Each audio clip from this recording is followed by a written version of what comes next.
Palestinian activists, viewed by millions, depict IDF soldiers blowing up buildings in Gaza, waving women's underwear like flags, and rifling through the possessions of Gazans with gleeful expressions. United Nations human rights experts have called for a de-escalation of tensions between Israel and Iran. Senator Bob Menendez, a New Jersey Democrat, may incriminate his wife when he stands trial next month to fight charges that he traded his political influence for cash, gold bars, and a luxury Mercedes, according to newly unsealed court documents. A divided Supreme Court is grappling with the scope of a federal obstruction statute used to prosecute hundreds of people who breached the Capitol on January 6, 2021. The opinions expressed on this program are those of the host or guest and should not be interpreted as statement of fact. Independent fact-checking and corrections are encouraged. Can we get a cup of coffee in here, please?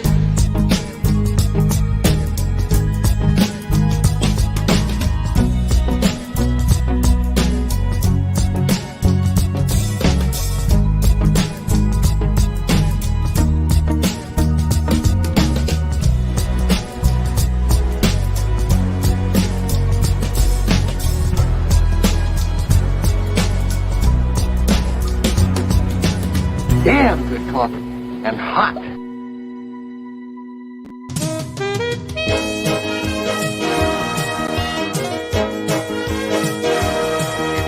My dog is your mind's best friend.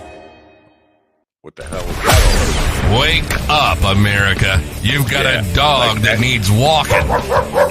That's right, sunshine. Just put on a big pot of strong coffee and get ready to type your little hate mail with your opinions about kumbaya and flat earth insanity. Stand-up comedy? You want stand-up comedy? Well, we've got sit-down comedy. It's time for Coffee with the Dog. You make me laugh. Oh, I don't know. Obviously, the laughter, quantity of laughter, not been up to snuff. Snuff hasn't been up to par. Not a golf game. Hasn't been up to expected quantity. But hopefully we'll try to improve on that at some point in the near future. Good morning, folks. It is, I think it's Thursday. It feels like a Thursday. I took the trash out. It must be Thursday, April 18th, 2024. This year, these days, these weeks are just flying by, and nothing's getting done. Nothing's getting accomplished. Your life is just dragging along, isn't it? Maybe I'm just speaking to myself. Anyway, I think we have a good show for you tonight. A couple of authors. First, we're going to have Stephanie Mears, who is an empowerment author for women, as if women actually listen to this program. And then second, we'll have Flippin' Flappin' Jake with Lenny Rickles and Flippin' Flappin' Jake. I wanted to talk about there's so much I want to talk about. Last night, I got into a bit of a tiff. Tiff? I don't know if it's a tiff. With Mike Binder, who is a friend of RFK Jr. And maybe I should save this for in between the guests because it's kind of long. But I'm just going to preface it by saying what the argument was about. RFK wrote a book called The Real Anthony Fauci, and how him and Bill Gates made the virus so that they could get rich, made the corona, made them out to be evil, dark evil scientists who are somehow, I don't know, manipulating the world for their own good, and that the coronavirus was something that Anthony Fauci, Dr. Anthony Fauci, not only could not handle correctly, but was intentionally imposing on the world for his own benefit. I don't know how rich this guy is, but I would think if somebody were really able to hold the world hostage to a disease, you could ask for $1 million or something. I don't think he's now Bill Gates, but Bill Gates has got more. He's been giving his money away. Anyway, the point of his argument was, since Kennedy wrote this book about him 4 years ago, how come Fauci hasn't sued him for writing the book? And I said, well, lawsuits are expensive, number one. They take a lot of time and energy out of your life. And sometimes they're not worth it over a book that sold 8 copies. Oh, this book sold over 1 million copies, my friend. I've been in the publishing business. No books sell over 1 million copies. And I'll explain exactly how numbers are manipulated. So RFK has his own publishing company, by the way. It's Children's Disease and Health 503C, and they use that as a publishing company. He's not like, but 1 million copies of a book. You can count the number of people who sell 1 million books on one finger. Because very, very few people on this planet are going to sell 1 million books. And that's if they have worldwide appeal. A Dr. Fauci book has only American appeal. Nobody outside of Dr. Fauci is reading that out of America is reading that fucking book about Fauci. They don't care about Fauci in Mexico or Brazil or in Africa or in Lithuania. He's nothing to them. Nothing. I'm sorry.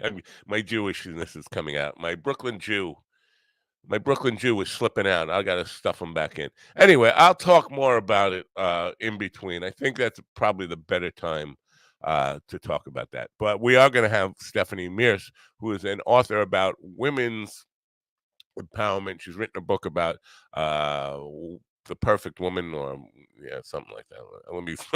Let me refresh my memory on the title of the book. It's Women of Perfection, not the perfect women.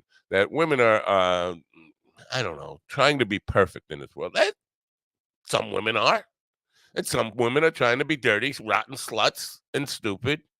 We have, it's like everything. You can't just women are forced to try to be perfect. There are almost 4 billion or around 4 billion women in the world, and some of them are trying to be perfect, and some of them are trying to be porn stars. And there's nothing wrong with porn stars, by the way. Some of my best friends are porn stars. That's not true. Well, maybe it's a good time to say that this. Hi, I'm Stormy, and when I'm not testifying in court about hush money payments and campaign finance crimes, I'm watching Coffee with the Dog. Weekdays 9 a.m. Eastern. Are you looking at my tits? Yeah. Anyway, so that wasn't really one of my best friends. It's just somebody who just casually pops in every now and then. And when I say pops in, well, I like to pop out.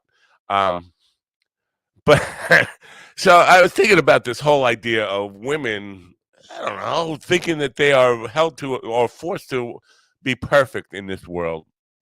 And I run across Michael Ian Black, a thread on Twitter where somebody, because he had posted some shit about Stronger Men's Conference. And you got all these fucking alpha wannabes going to a conference to like tan each other's balls and say, we're real men, the world lost real men. Yeah. Like, oh, God. You guys can't get a big enough truck or a big enough gun to compensate for your small penis problem. We don't have a problem with manly men. We have a problem with stupid men. Lots of stupid men, but also lots of stupid women. But so the thread basically goes on and on with this thing about Stronger Men's Conference. Now, Michael, if you don't know, and I'm not sure that this plays into this, is a gay man.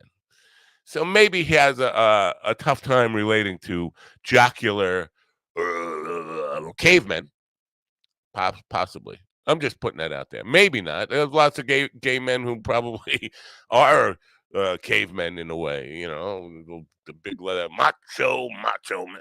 Anyway, I'm sorry I'm being a homophobe, misogynist, everything all in once. At least I haven't said anything about race yet.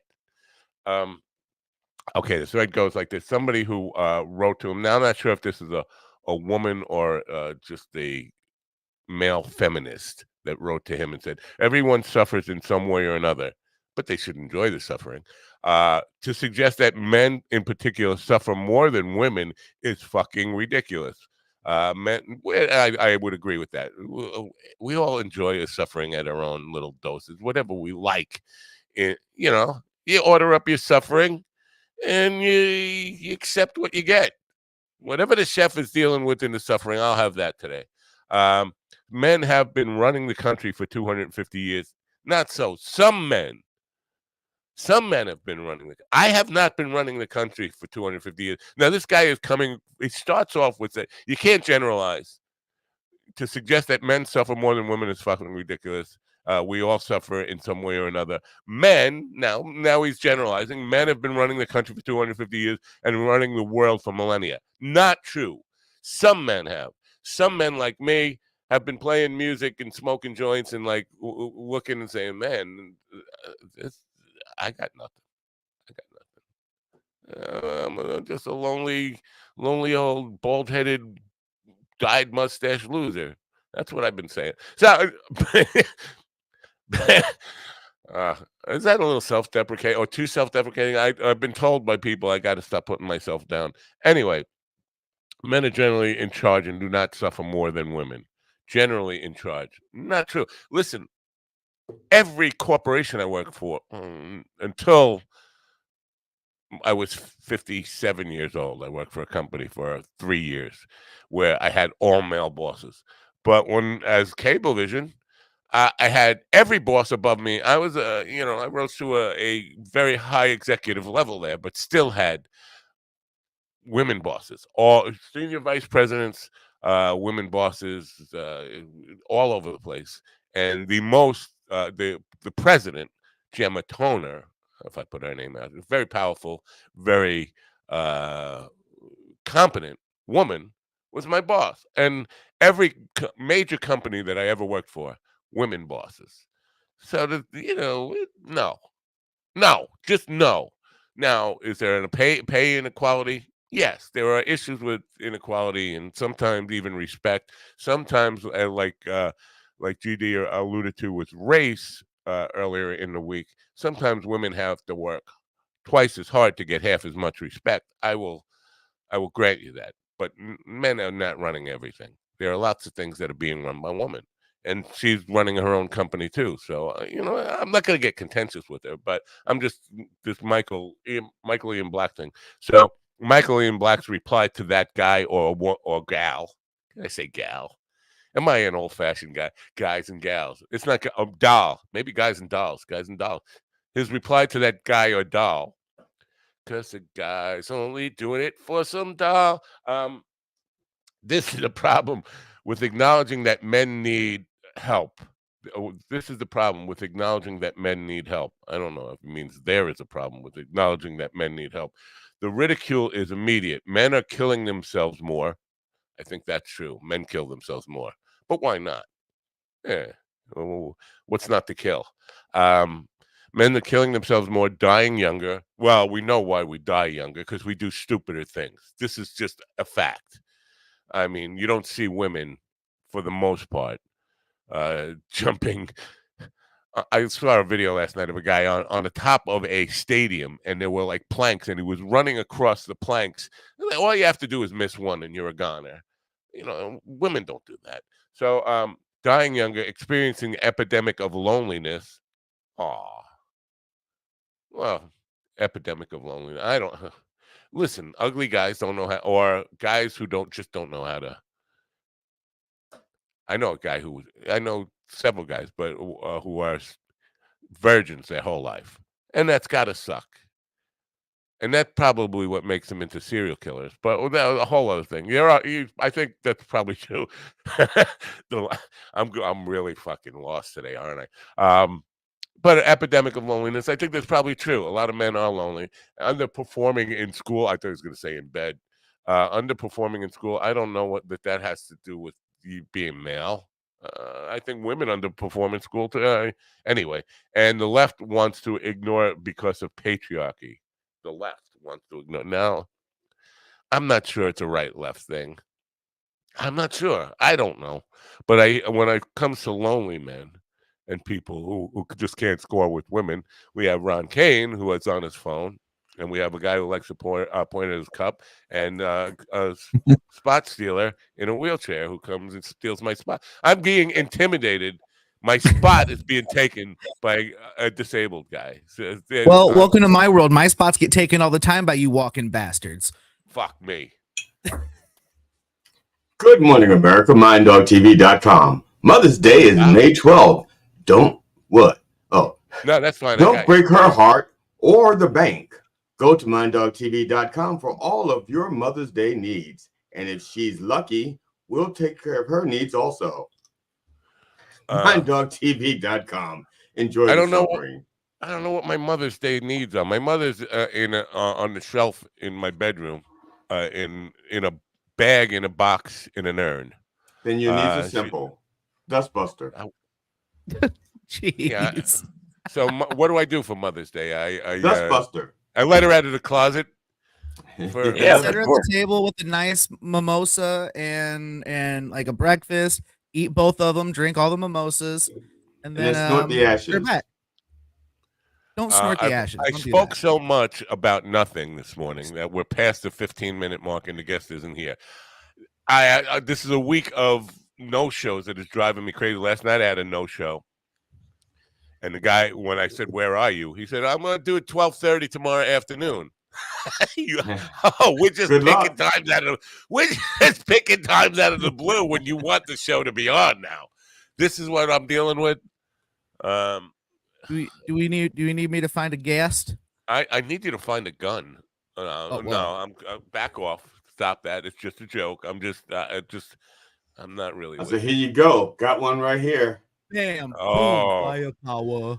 You misogynist. Now, this whole idea about men. I do massage this. Yeah. I'm massaging this and I'm massaging this. You a misogynist. I'm the Stronger Men Conference. Are you guys up? Are you down with the Stronger Men's Conference? What is happening right now? I've had nightmares like this about you, Rod. Stop it. Yeah. Some massage ASMR to start your morning, everybody. Yeah. I need a towel. How about it? Stronger Men's Conference. You know about it? You care about it? It sounds like a gathering of a bunch of sub men that are trying to feel more manly like. All right. I'm going to see if I could share it with you. Do a little ad please for don't share it. All right. I won't share it. Share it, aren't you? Can we stop you somehow? Somehow can we stop you from sharing it, please? For God's sake. I'm not going to share it now because our guest is in the green room, which is a good thing. Thank you. Thank you, Miss Dr. Merce. Or was it Dr. Madam Merce? I don't know. Is she a doctor? I didn't know she was a doctor. I feel healed just knowing that she's. You're just assuming that all our guests are doctors now because I'm just assuming that anybody that can heal me from having to watch what you were about to share is a doctor. How do you know it was that bad? How do you know? I heard your description, and if your description is half as bad as your description, then it's pretty bad. If we've learned nothing on this program, and we have learned nothing on this program quite well, is that my descriptions often are just complete failures. I pride myself on inaccurate. Nothing. Remember when I was describing the boat hitting the bridge, and I think I described it as like a car hitting a building or something. So along those lines, but we were picking up what you were putting down. Yeah, you were. I was still confused. I honestly thought he was talking about a Lego convention. The way he was talking, I was like, okay, they'll just put him back together. Right? My youthful brain picks up on the nuances.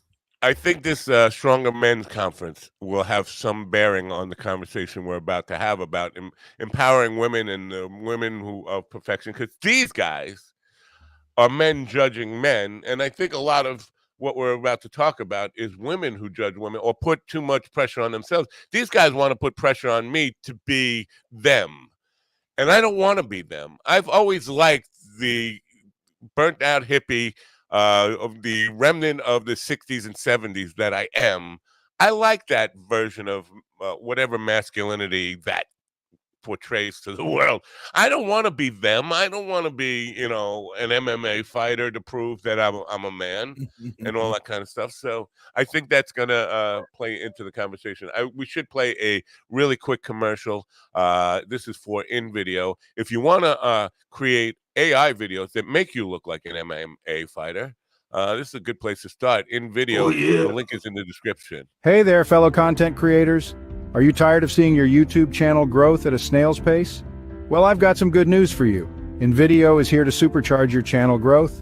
With InVideo, you can create eye-catching and engaging videos in a flash. Say goodbye to spending hours editing and perfecting your content. InVideo's user-friendly interface makes it a breeze to create professional-looking videos in no time. But that's not all. InVideo offers a treasure trove of customizable templates, so you can easily tailor your videos to your unique style and brand. Stand out from the crowd and leave a lasting impression on your viewers. And the best part, InVideo is not just a video editing tool, it's a one-stop shop for all your YouTube needs. From creating thumbnails to adding subtitles, InVideo has got you covered every step of the way. So what are you waiting for? Give your YouTube channel the boost it deserves with InVideo. Join the ranks of successful content creators who have used InVideo to skyrocket their channel growth. Trust me, you won't regret it. All right, I'll trust you on that. But if I regret it, what's my recourse? That's what I want to know. We're going to meet Stephanie Mears now. I don't see doctor in here anyway. I think she's got a master's degree in business administration, but I don't see doctor in here anyway. So no, the doctor was an honorary title that she got. She earned it. She earned it by showing up. All right, but you set me up with a bad introduction. You know how vulnerable I am with listening to you and then repeating what you say and then being made a first of all, like you've ever listened to me about anything. What? I'm sorry. Did you guys hear it? Was there a noise you said? I thought I heard an echo or a weird buzz, but I'm not sure. Published author, a motivational speaker, radio show and podcast host, Stephanie Mears has worked with Desert Capital Management Group as a vice president since 2014. See, they're powerful women, vice president. A little bit, but and all the companies I've worked for, we've had senior vice president. One I've had in a major corporation with 27,000 employees, a woman who was a president. There are very successful women in the world. So that guy's argument about men running everything, I think probably, yeah. Anyway, she's here now. She's got a book called Women of Perfection, and it's all about women's empowerment. She's all about women's empowerment. Ladies and gentlemen, please welcome Stephanie Mears to the Coffee with the Dog program. Good morning, Stephanie. Hi. Good morning, Stephanie. Good morning. You are. I'm gonna raise your mic up just a little bit. Just hold on one second. Okay. I got it here. I think you just turned me up. Stop, Matt. No, Stop. I didn't turn you up. Oh, no. Good morning. Now, I have not read your book yet. Of course, it's not really meant for me, right? It's meant for women. It is meant for women more, but men can absolutely read it. I've had several men read it just because they know me pretty well. But it's Women of Perfection, Perfectly Imperfect. And actually, that's one of the 4 books that I've written. And so it's all about just making the reality that, unfortunately, or seeing the reality that, unfortunately, a lot of women have a lot on their heads. And it's almost impossible to live up to the standards that we as women put on each other, that we put on ourselves, and that society puts on us. And so it's kind of it's a fun book to help people understand how to overcome their views of perfectionism and also how to go to new levels. Okay. Well, now I was reading a little back and forth between the actor Michael Ian Black about men's issues with this very same subject. So it seems like, and he the argument is really somebody saying that women suffer more than men, and Michael's coming back with things that are, maybe men have had. Yeah, I'll read you what he says and let you just think about this. He says, the problem is acknowledging that men need help. The ridicule is immediate. Men are killing themselves more, dying younger, experience an epidemic of loneliness, underperforming in school. I don't know what that has to do with anything. And the left wants to ignore it because of patriarchy. So I think it's easy to, the point I'm making here, is if you haven't grasped it yet, is that it's easy to think, well, all these issues are gender specific or what the world is expecting from a gender rather than our own personal, what we put on ourselves and expectations. Do you agree or disagree with what I just said? I feel that there are unexpected and unfair expectations on men and women and on transgenders or whoever, right? What I wrote about is what I understood, which is my being a woman, right?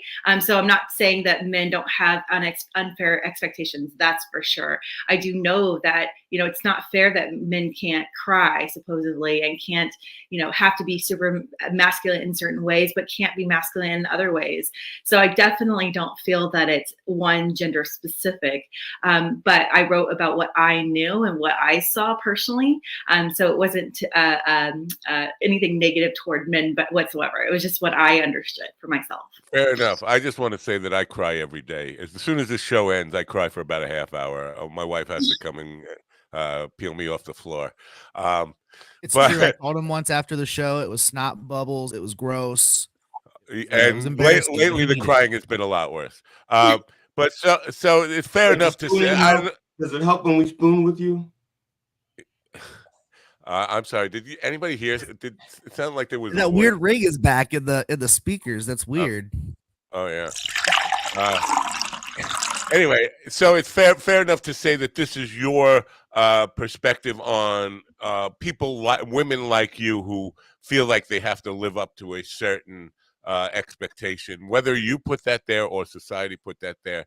I think you would recognize there are a lot of women, just like there are a lot of men who are just total slackers and don't care what anybody thinks about them. 1,000%, yeah. And I think that a lot of people have different. Every person has a different perspective of what perfection is, right, or what their view of perfection is. And so I feel that it's only fair to at least put out there to a lot of the women who are perfectionists, who are A-type, who think that they have to be a 1950s housewife but still work CEO positions and work full-time positions, and it's just a very high expectation as to what we have to achieve. So I do agree that there are a lot of people who have different perspectives of what perfectionism is, for one, and that there are a lot of slackers out there too, or what you can't even call them slackers because that's just what their view of life should be. So I have a question for you. So you mentioned the different types of pressure, right? Professional world, personal pressure from other women. Which of those pressures do you find to be most dominant in your psyche? Like, which one do you the most bearing on the direction you went with the book? Yeah, honestly, I would say being a mom is probably the hardest of everything. Being a mom and running a household. So I run 11 businesses, you guys, 11. I also have, I'm also on 5 board of directors for 5 nonprofits and run so many other different things. And being a mom and running the household is by far the one that I get the most criticized on, because I don't spend enough time with my kids, but then I spend too much time with my kids. And then, but then my house isn't up to level of perfectionism. And then, oh gosh, it's just 2 and you don't look like you have kids. And I mean, there's just so much pressure. And I'm sure you guys get it as dads. I mean, I doubt that it's only women, but I'm just saying, like, there's so much pressure that we get from other women, that we get from society, that says, you're supposed to be doing all these things, but there's 2 different views of what those things look like. It's never one way of looking at things is the right way to look at it. It's bizarre. So really, I think what you're getting at here is it. I don't know if it's a inborn thing that we have as humans, or whether it's something we learn, but the capacity to let society dictate to us or what we think they want from us, and feel pressure from that to be something that's something that we put on ourselves, and learning to let go of, because we were just talking about the Stronger Men's Conference. I don't want to be like any of those, but there are hundreds of thousands of men who are trying to say that I should be like that, and that all men should be like that, and I'm rejecting that. But not everybody has the ability to say, I just totally reject that. Or a lot of people will take that message, that mass message, and just kind of absorb it and say, I'm not good enough. This is what I'm supposed to, this is what society wants me to be. This is what I need to be. And it's not, it's almost never true. It's, you have to be, and so how do you learn to set your own expectations in a reasonable way, and not end up killing yourself or feeling just like inadequate about everything, because that's the fallback. If you're going to compare yourself to people externally and not see really all their lives, just see the good parts that they put on social media, you're going to feel pretty down about yourself. How do you get to that point? Absolutely. And that is the key that you just said. A huge key to what you just said is social media is the best parts of people's lives. Typically, it's not usually my child just broke down because she felt like it and I had to deal with a tantrum for 2 hours, or it's not about, it's not usually about the negative stuff. So it is an unrealistic expectation to compare your outsides, your insides with other people's outsides that are fake. Right? It's impossible. And so one of the things that I personally have utilized in learning how to do this was realizing that social media it's totally fake. Like, they're not necessarily fake in the sense of like that people aren't really doing those things, right? Because if I say, hey, I'm going to England, I'm going to England. I'm at England. However, I don't show the 21 hours that it took me to get to England, right? On a plane, or whatever it is, right? I can't, because I'm seeing it with my own eyes. I can't believe it's fake. It's like I can't. I don't know if you heard that. There was a little rattling for a minute there. It sounded like it was coming up from that corner up there. Yeah, I got a question. No, not me. So you're talking about like social media and perfection. I mean, what do you think about the dating apps and the perfection required there? Because I mean, social media is just one level, but then once you get into like Tinder and things like that, then you're definitely talking about perfection and only, presenting yourself with all the good parts. You're young people. I don't know. Yeah, It's a presented package that you're trying to present. Yeah.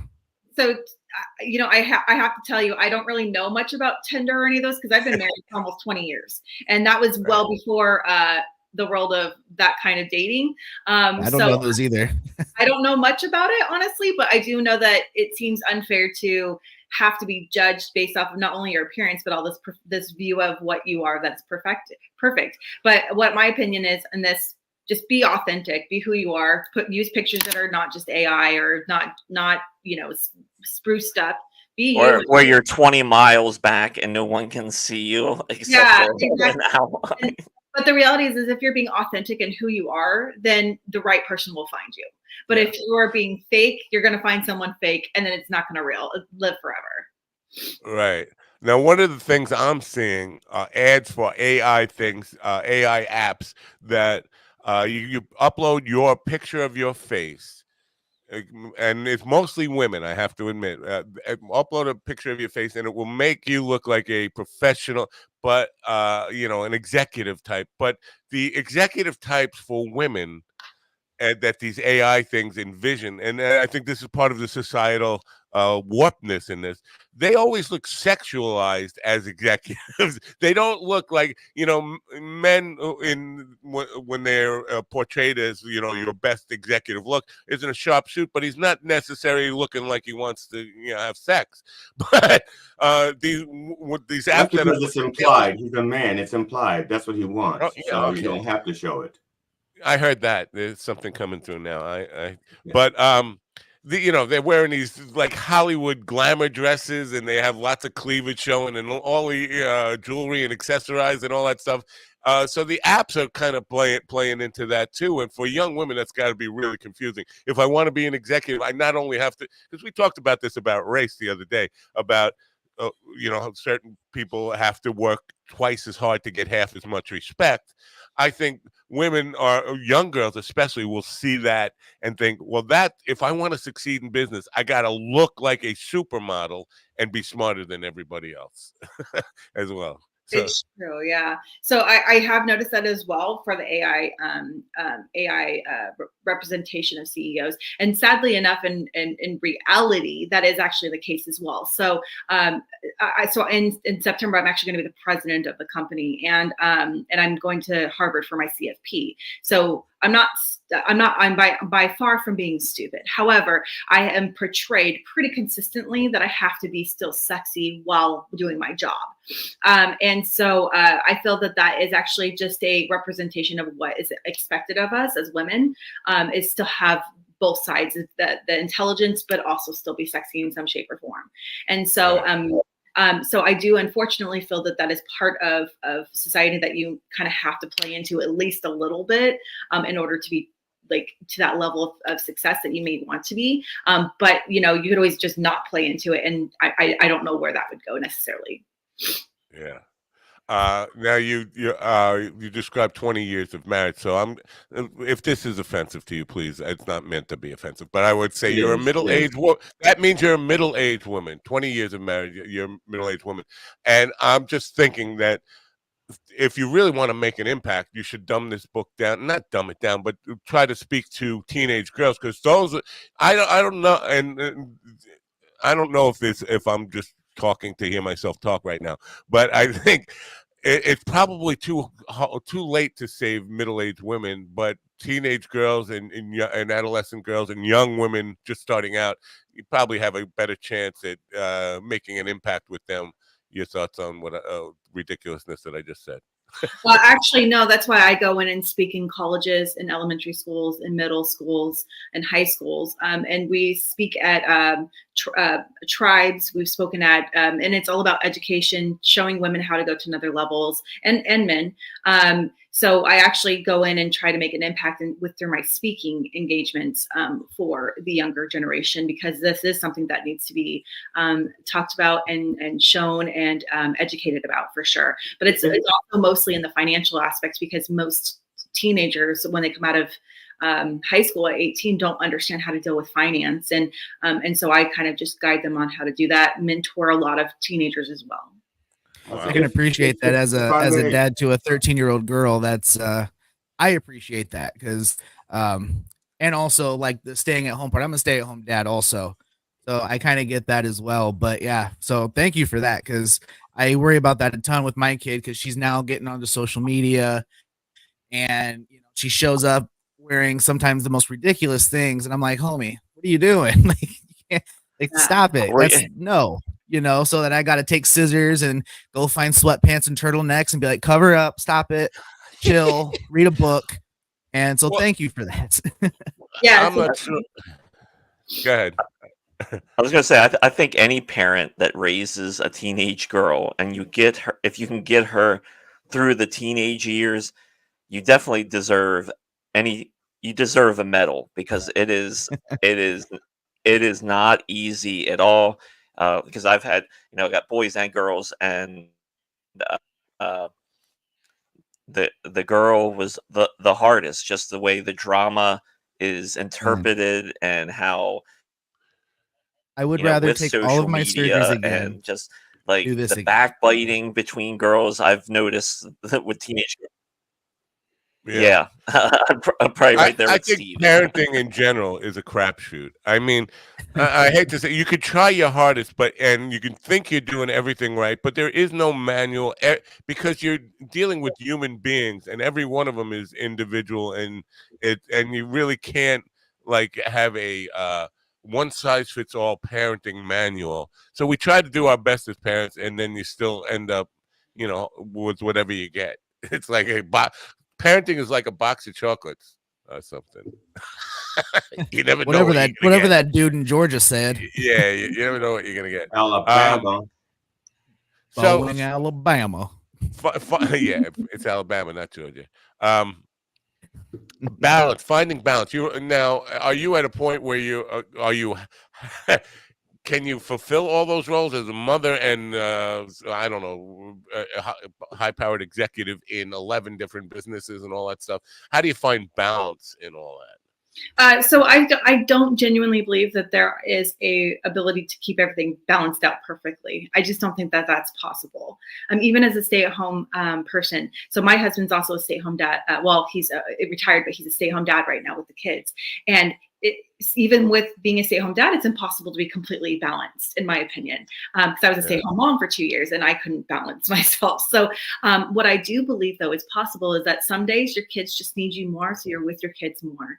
The next day your job may need you more, so you're going to go hang out at your job a little bit more. It just depends on what those needs are. But in the grand scheme of things, if you spend a good time with your children, you are spending quality time with your children, and you're trying really hard at work, and you're seeing the money that wants to come in and continue to grow, the main goal in this life, and for me at least, is progression, making sure that my kids are going to new levels and helping my team at work go to new levels on a daily basis. And that's what I consider as balance, is that there are going to be days where it's just going to go one way, then the other, and then whatever. But in the long run, everyone is still progressing in some shape or form. Wow. And what if you don't like your kids? Well, and that's on you, man. I have no idea what to tell you. I think that comes and goes. There are moments. Bro, listen, I have three girls total, and I will tell you that absolutely comes and goes. Comes and goes. So, but it's, again, I don't think there's I think it's easy to beat yourself up as a parent. Anytime things don't go perfect, it must be your fault. I must have done something it's never wrong. my fault. It's the kids. It's always the kids. I did my How many best. kids do you have? How many? 3.5, kinda. Wow. I don't have. Technically, I have sired none of my own, but I've helped to raise 3.5. That's what I thought. All right, so it matters. I've had to correct the damage that other dads did. All right. Same. Yeah. Well, again, there's no real manual on how to do it right. So I wrote it. I wrote the manual how to do it right. It's called the GD Book of How to Do It Right. You haven't read my book. Who's in National #1 unbestseller. Who was in charge of muzzling him today? Was it Steven? Was it Steven Ron? Who was supposed to keep him quiet? Well, Ron's sitting next to him, so it's his job. GT ruins everything. Anyway, I appreciate you putting up with this silliness. Now, 4 books you've written. Do you consider yourself do you have any of these professions that are for first and foremost in your mind? Like I was going to ask, are you an author first and foremost, or are you a vice president of a marketing company, or a Desert Capital Management Group? Where do you see yourself in this hierarchy of all the things you do, and what is your number one? How would you define yourself? That's a great question. Honestly, I would actually call myself more of like an entrepreneur than anything. But the position that takes the most time of mine for sure is the vice presidency at Desert Capital, and it's an investment firm. So I get to do financial literacy on a daily basis and help people get to another levels and their finances, and show people how to do financial planning. And so for me, that is actually one of my favorite things to do, because I get to help people in a way that really makes an impact. Because if you don't have money, it's harder to live. But if you have plenty of money, you can do the things you want to do. So essentially, I just help people achieve what they want. Yeah, I've had lots of financial advisors, and people talk about financial freedom and all that kind of stuff. It feels to me like everybody, I mean, it used to be much more simple. Tithe, pay yourself first, invest some of your income and all that kind of stuff, and prepare for the future. Now everybody is looking for, I don't know, an extra scam system that is they don't want to work. I want to create something that is passive income for the rest of my life, that I really don't have to do anything. I buy one time Bitcoin. I just want to buy Bitcoin and have it go to $1 zillion and then sell it and just live. There's a lot of that going on, and everybody's got a system. But the old fashioned work hard, invest your money, pay yourself first, tithe, and all that kind of stuff. That seems to have gone out the window. Now everybody's got a system. Do you have something different that you offer in your financial advice and outlook on how people should create financial stability? Let's put it stability rather than freedom. Yeah. So we actually are a little more old school. We are more of like work hard and get what you work hard for.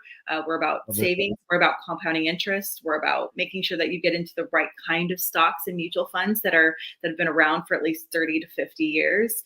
We're intentionally getting into. We don't do blockchain personally at all, which is like Bitcoin, like you just talked about. We don't do that because we work with people's long-term retirement. So we're actually a little more old school in our thought process, but we also work in private equity, and that is what actually is very, very old school. Actually, that's how the stock market started. And so what we do is we actually combined beautiful portfolios with that public arena as well as our private equity deals, and put in a really beautiful overall portfolio for people to really grow and go to new levels and get not huge, but very good returns in the long term. All right, let me just confess something here. These guys probably never heard this before, and they're probably going to say, "What?" I own and run a website called Private Equity Profits. It started with me producing a podcast for financial investors, and they would do all these interviews with people who are in the private equity field. And I did that for about a year and a half. I still own the website, and there's still all sorts of content on it, and listened and edited all the episodes on there, and never learned. I'm clueless about what any of it means. I have no idea. I mean, you can listen to this stuff all day long, and if you're not if there's a certain, I think, financial aptitude, and people like me, you can speak in numbers and investment terms and compound interest all day long, and I'm just not going to get it. So there are some people in this world who need to just hand it over to somebody who's good with finances. Do you agree with that? I do, actually. And there are some people who have millions and millions of dollars that need that help. And they'll literally just say, "Hey, I don't want to talk to you for a year. Like, just call me when we make the money that you want me to make." And then there's other people who call me on every 2 weeks. So it really depends on what those needs and goals are. The education level is always completely different on finance. I try to simplify finance to my very best ability to when I do public speaking, because I do a lot of public speaking. And I actually did a really beautiful speech about private versus public, and explained private equity in a very simple, basic term, which is literally it's a small private company that's selling shares of its own company. That's literally all that is. All right. Let me just, if I can, to try to simplify, because I am a very simple person. Okay. If you could simplify, my view of private equity is you're finding somebody to invest in your entrepreneurship.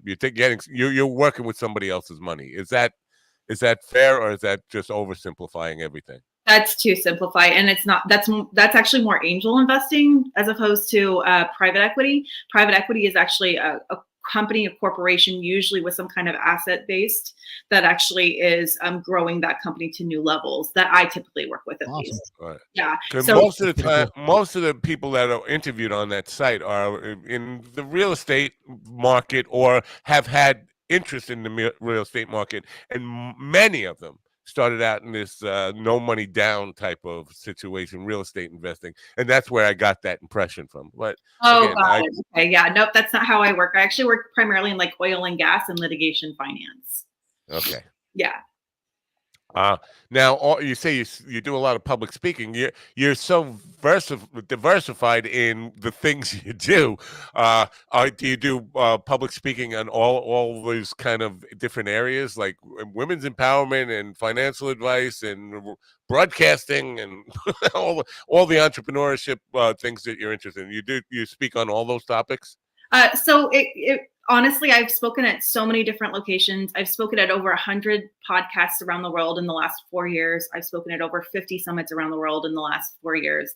And just recently, I spoke for a chamber, colleges, high school. So I love to speak in front of people because it's all about just sharing your story and showing people, that you can come from literally nothing and turn yourself into something. And all it takes is a little bit of education, a little support, and a lot of gumption and next level required views, right? And so for me, public speaking is really it's just another way to express and show people how to go to new levels. And everything I do, I love to help people. I'm on this earth to help people and make a difference in people's lives. And so for me, I'm sure we have a lot of people here who need help, and a lot of people listening right now need help. I think everybody needs help. Yeah. Now, I don't want to keep you forever, but you have so many things to talk about here. Radio and podcasting is in your bio there. What did I say? Radio and podcast host. Now, I love radio. I have said to people that I don't want to be known as a podcaster. When people describe me as a podcaster, I'd rather they call me a child molester or something like that. To me, the podcast is a badge of shame. But I have to admit, he'd rather not actually be called that. He was just the comparison. Bad comparison, Matt. Terrible. Stop it. It's the programs are archived for a download, on demand download, and that makes it a podcast. But I'm a radio guy, and so from your perspective, the difference between radio and podcasting, and what you do, can you define the difference for people? Yeah. So with radios, so typically when you launch with a radio, it's something that is available to, typically if it's not Sirius XM, it's typically available to that surrounding area through the radio stations on your car or whatever, right?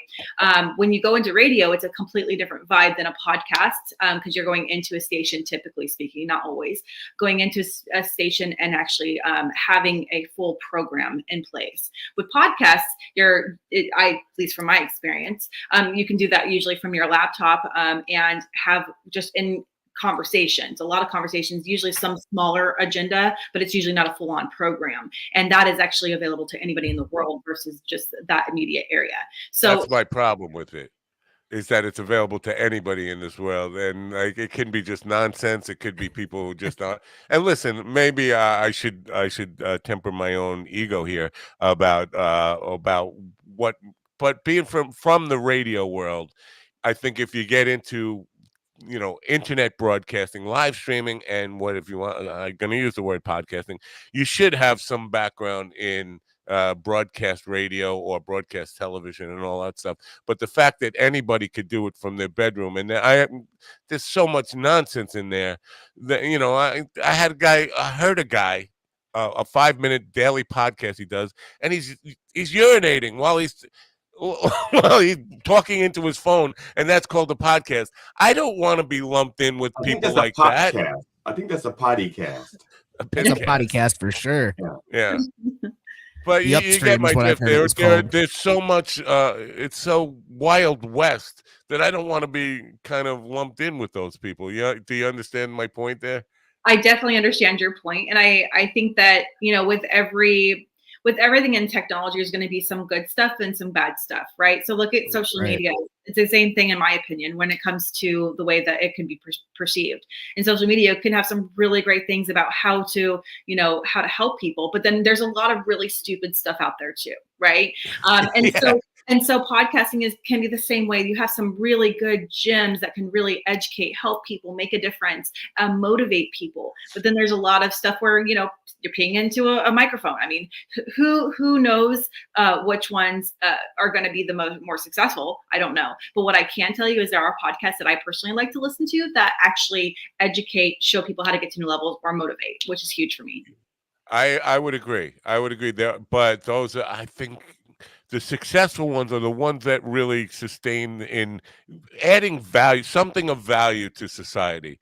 They're on the minority of the 8 billion podcasts that are out there. And that makes it really difficult for me to connect to the industry of podcasting in a way that I feel proud about it, which is why I feel shame about it, because there's so much garbage. Garbage dominates the field of podcasting. So what is yours called, and where do people find it? So I actually am on Apple and pretty much all of the different podcasting opportunities under Empower Hour. And then I also work a lot with different podcasts around the world too. So I've been on a lot of different shows. So if you go to my website, which is www.stephaniemears.com, it's actually got a lot of different opportunities for you to see me on different podcast summits, the whole 9 yards. Okay, the link is in the description, but it's taken you to /book. You can just take the /book out of there and get to the website. So yep, that's right. I appreciate it. Now, I just want to comment on one more thing before we let you go. You have another book called what is it? Empowering Journaling Experience. Now, journaling, I'm a big fan of journaling. Do you do it every day, and do you encourage people to do that every day? So I feel that journaling can be a great outlet to for emotions, for understanding something that you're dealing with and not really sure how to deal with it. So I do feel that journaling is very helpful. I recommend it to anybody to do it as often as needed. I personally journal at least once every couple of days minimum. But when you are journaling, you're not only just writing on pieces of paper what you're things that are in your head, you're also, potentially going back and looking and seeing, gosh, where was I at, a year ago mentally? How was I doing? And how am I doing now? What's the comparison? Am I in the same space? If I'm in the same space now versus where I was a year ago, there's a problem. And so there's a lot of different reasons to journal. This book just gave an opportunity for you guys, for anyone to come in and look at topics, ask the questions, and then journal about that in the book at the same time. Yeah, excellent. Now, because I've had a lot of vets who were dealing with PTSD and they talk about the power of journaling for psychological and healing and all that kind of stuff. And I do think there's a lot of value to that. Is there a right and wrong way to do it? No, definitely not. I actually hate that people say that it has to be a very specific way, like the gratitude journal or whatever. Now, I feel that the gratitude journal is a great opportunity. But what I feel is, if you're getting out what you need to get out, who cares how it's done? It could start off with dear diary. Who cares? It just has to have the point of doing it is to get out what you're feeling, to get out your thoughts and ideas. And if you're not doing that, then you're doing it wrong. That's the only way. That's the only way that I could be able to describe how journaling would work. Well, I appreciate all you brought to the table here. You bring an awful lot to talk about, and I'm sure we could probably talk about everything for hours and hours. But I do appreciate, and I hope people will check out the books, I should say, StephanieMears.com. The link for the book that we were talking about, the Women of Perfection, is in the link. You can just take book out of there and just go to the regular website and find out everything else that you need to know. Appreciate you being here. Thank you for getting up early and being part of the program. And I apologize for the person right above you who was just like Stephanie, thank you for all you do. All right. Especially for the young ladies. Thank you a lot. Bye for now. Okay. Bye. Why do you have to harass the guests? I wasn't harassing the guests. Can we take a vote? Was he harassing the guests? No, it's just me. I would just say show killer, but that's just me. Shade thrower. All right. All right. No, it's a show killer. Anyway, you just feel like you want to jump in and say you wanted that you wanted to ask her, are you sure you killed all the right kids or something like that? Are you sure you're helping the right kids? Are you sure you didn't kill the wrong kid or something? Actually, I wanted to address one particular thing, but I didn't get a chance to. But I decided it was just I could just wait. I was going to circle back to the fact that when you had mentioned that what she was doing may be a little bit late for old people, not old people, for middle-aged women. It's like I I wanted to disagree with that. I wanted to push back on it, but I got pushed back on my. You want to push back on me? You what? You think it's not too late to? I didn't think. No, I don't think it's too late. And part of that is because, for one reason, now while I do not believe that people change per se, I do believe that sometimes there's a part of a person that they have not let out, or they just are not aware of. They're there, and so even if they're, let's say, dog, man.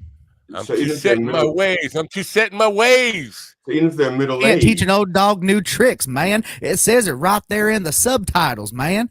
Yeah, right. So even if you're middle aged, having a book like that at your disposal could awaken that part of you. And even if you cannot turn things around in your own life because you're not financially able, there's not enough time for you to make for it to pay off financially.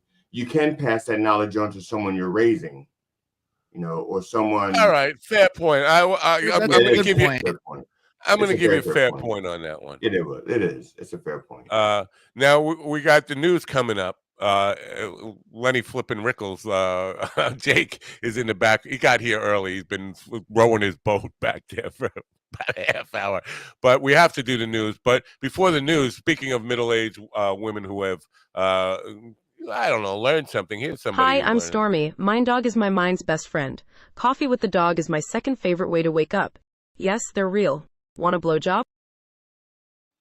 Oh, I can't believe. I hate how quick my eyes go right to the boobs, man. Just instantaneously. Yes, they're real. But it's I can't believe his boobs. I didn't see his boobs. I hadn't even noticed. You want to check again? Yeah, let's double check. Make sure they're still there. Her eyes are all right. blue. Well, the news is brought to you by Daily High Club. I will play the Daily High Club bit, and then we'll play the news right here. Daily High Club helps me stay stoned all the time. I get everything I need to enjoy my weed. I love to get nice sucking on a big hard bong. What are you waiting for? The link is in the description. With over 1 million top quality smoking products sold, and with a growing base of over 10,000 monthly subscribers worldwide, we deliver the ultimate smoking experience. Did I mention that I like to fuck when I'm stoned? Click me now, baby.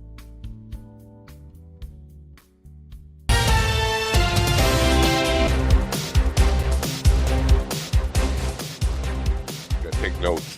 Senator Bob Menendez, a New Jersey Democrat, may incriminate his wife when he stands trial next month to fight charges that he traded his political influence for cash, gold bars, and a luxury Mercedes, according to newly unsealed court documents. Menendez's lawyer stated that the senator may testify about communications with his wife that will demonstrate the ways in which she withheld information from him, or otherwise led him to believe that nothing unlawful was taking place. Jessica Oakley reporting. A divided Supreme Court is grappling with the scope of a federal obstruction statute used to prosecute hundreds of people who breached the Capitol on January 6, 2021. The court case, known as Fisher v. U.S., centers on whether federal prosecutors can apply a law passed after the Enron scandal to the January 6th assault. The measure criminalizes corruptly obstructing or impeding an official proceeding, and defense attorneys argue the Justice Department has turned it into a dragnet. Paul Gomez reporting. United Nations human rights experts have called for a de-escalation of tensions between Israel and Iran. The global experts, part of the UN's special procedures of the Human Rights Council, assert that the tit-for-tat attacks, including Israel's strike on the Iranian consulate in Syria that killed 2 Iranian generals on April 1st, and Iran's retaliatory rocket and drone strikes on April 13th, violate international law. Benjamin Wright reporting. 6 months into the Israel-Hamas conflict, the conduct and ethics of some Israel Defense Forces members have increasingly come under scrutiny. Numerous images and videos circulated by pro-Palestinian activists, viewed by millions, depict IDF soldiers blowing up buildings in Gaza, waving women's underwear like flags, and rifling through the possessions of Gazans with gleeful expressions. Joseph Eckerson reporting.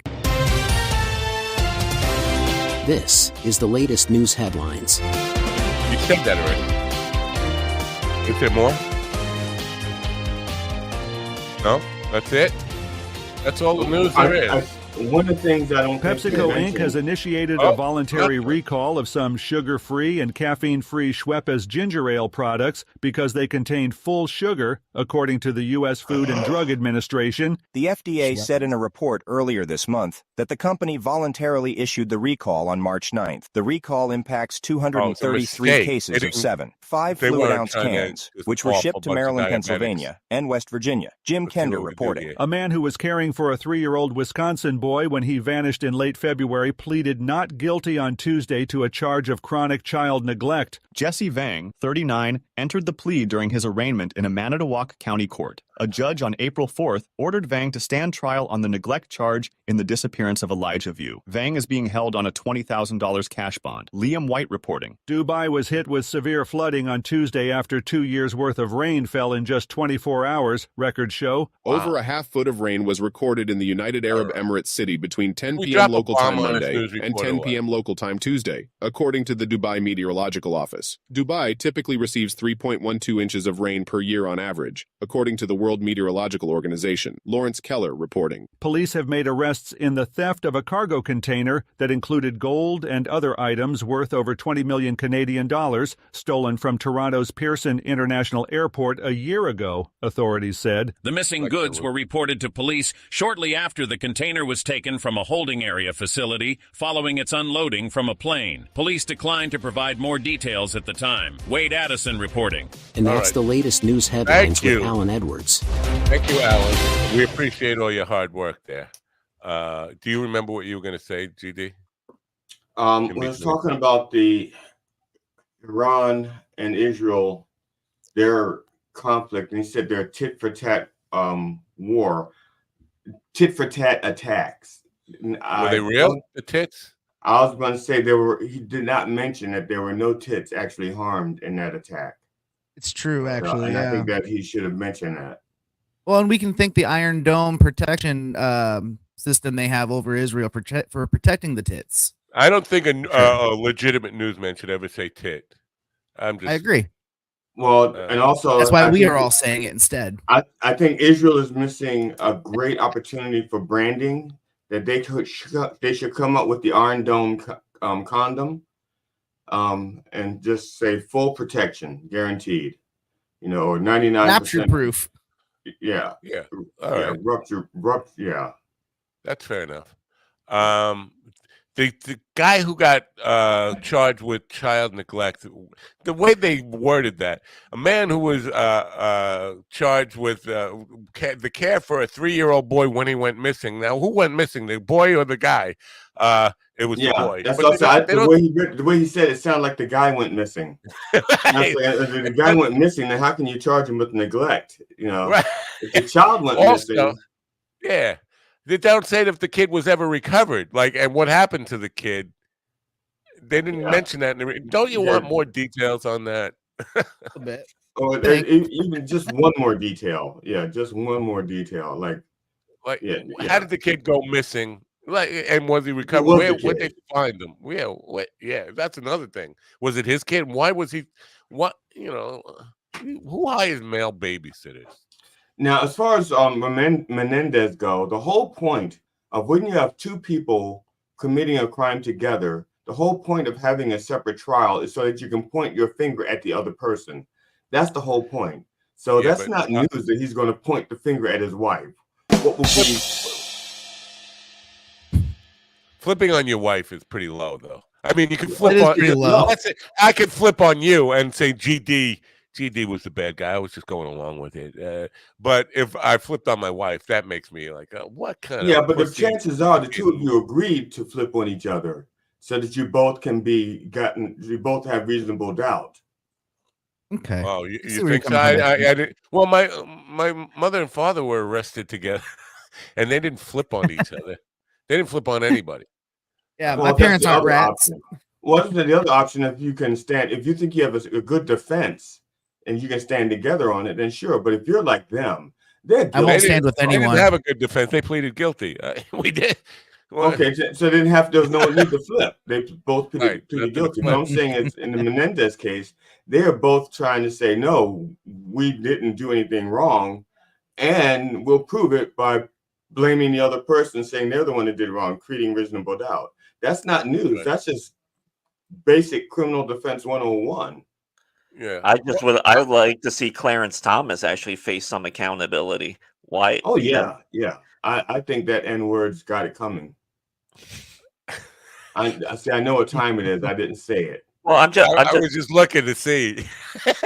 I'm just saying, you know, those celebrities had to do jail time because they didn't pay tax on that hush money to get their kids into college, but yet he still has his job and he hasn't paid taxes on all those gifts that he received.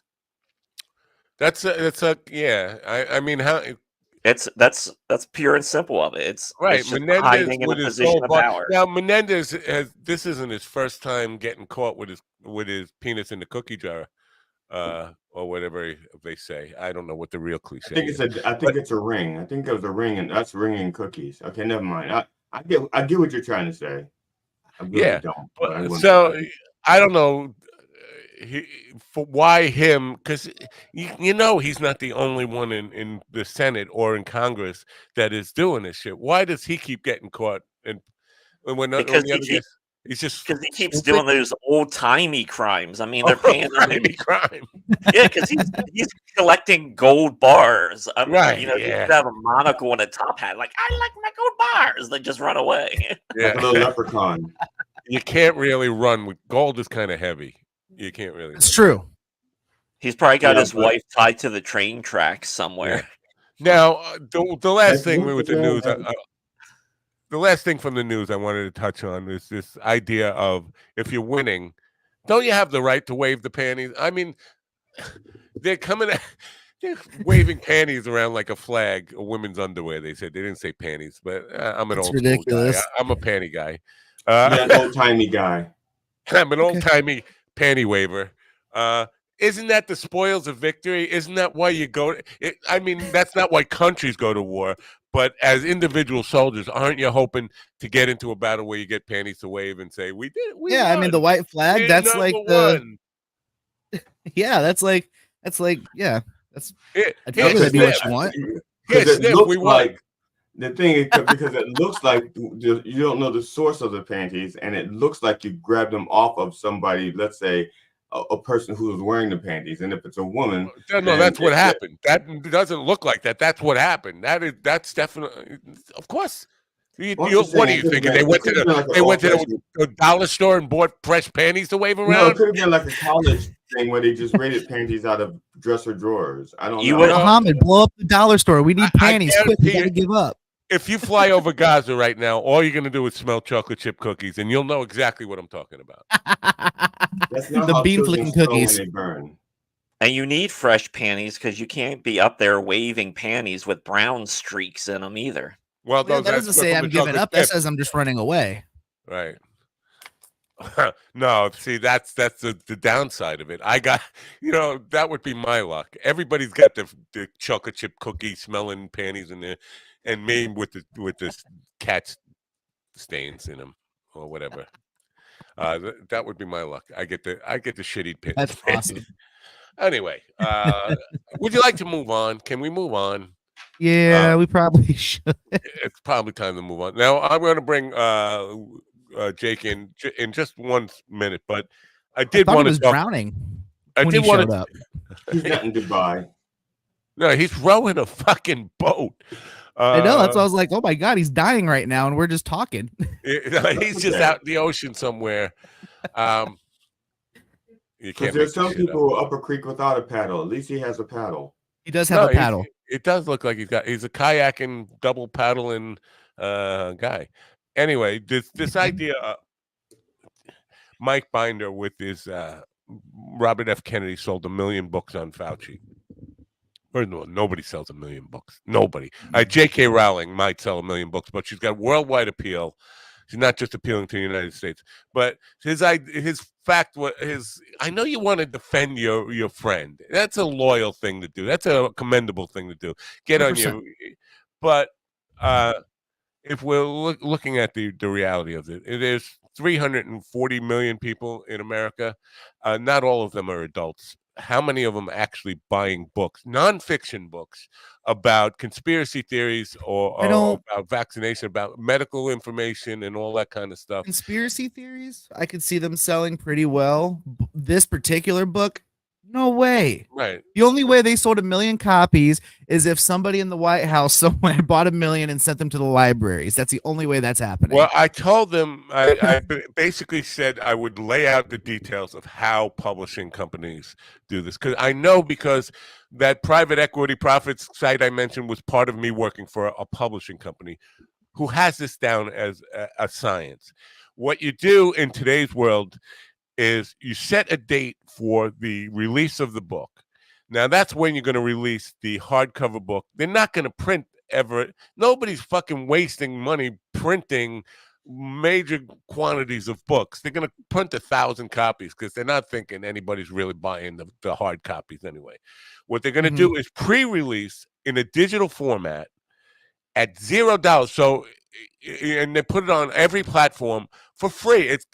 You purchase it for $0. In other words, you tell everybody who works for the marketing company to tell their friends to start out slow, just download this thing, purchase it so you're a verified user so you can start leaving reviews.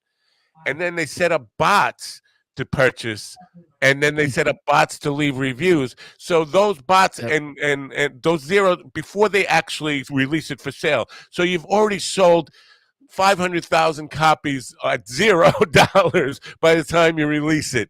And then your numbers look really good. And then you're number one in your category, in whatever that category is on all these bestseller lists. But in like RFQ's thing, it's number one in vaccinations. That's the category it's in. How many are in vaccinations? Yeah, how many books are actually released in vaccine? Oh, you're number one bestseller in vaccinations. Who the fuck is? You're not selling. How dare you dismiss my book? It's Here so now with the rebuttal is Robert F. Kennedy Jr.